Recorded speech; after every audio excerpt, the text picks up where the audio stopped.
Forward Andrew Wiggins. Last week, the NBA denied Wiggins' request for a vaccination exemption, leaving him ineligible to play home games. The league is not forcing players to get vaccinated, but San Francisco's vaccination policy requires anyone entering Chase Center on game day to be vaccinated.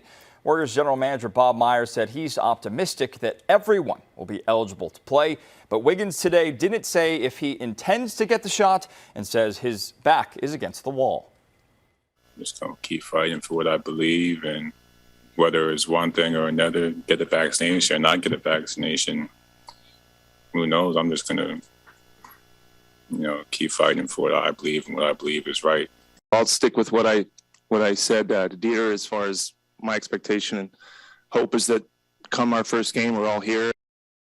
Head coach Steve Kerr says he is hopeful that the vaccination issue will be resolved over the next couple of weeks. For some insight on the implications of this, we're joined by Dr. Sean Fletcher, public relations and sport communication professor at San Jose State. Professor, thanks as always for the time. First, what are the impacts of this Wiggins situation on the Warriors as an organization?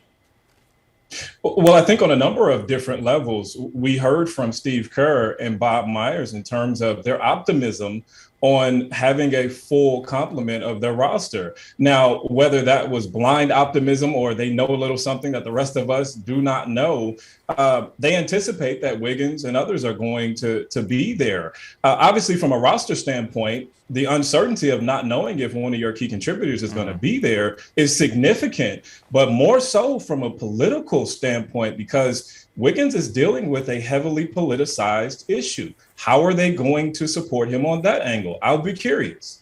Yeah, Doc, taking a step back, the Warriors, the Knicks, and the Nets, the only teams subject so far to these restrictions because of their cities. Nets star Kyrie Irving said today he likes to keep this stuff private. Wiggins said something similar.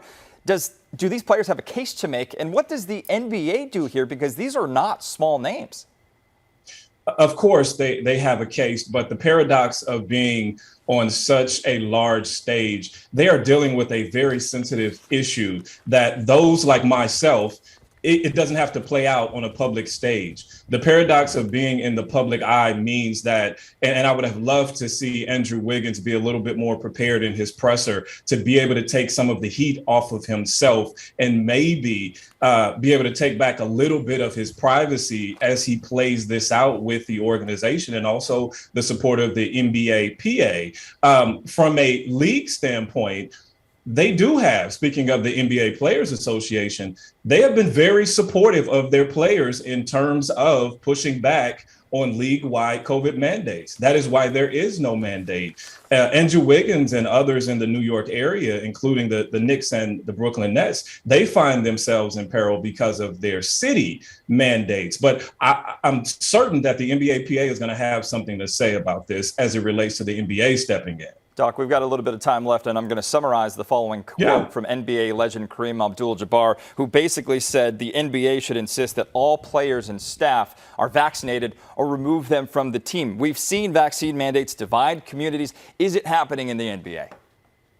It's starting to happen, and with all due respect and reverence to such a great and a great social activist, I think such a heavy-handed approach perhaps would just exacerbate that. Once again, while this is a private industry and this is a free country, Andrew Wiggins and Kyrie Irving and Bradley Beal and others who are of that roughly 15% of the NBA that remains unvaccinated, while as private citizens, they have the latitude to go and come as they choose and be unvaccinated and still try to maneuver throughout industries. They cannot do that within the NBA. But I believe such a heavy-handed approach and taking such a staunch line in the sand with such a heavily politicized issue, and on top of that, with the historical distrust of the healthcare system that remains within many communities of color, in particular the Black community, I would pull back just a little bit on taking such a heavy-handed approach. Great insight. Dr. Fletcher, we always appreciate your time. Thanks for joining us today. Of course. Thanks for having me. Well, it is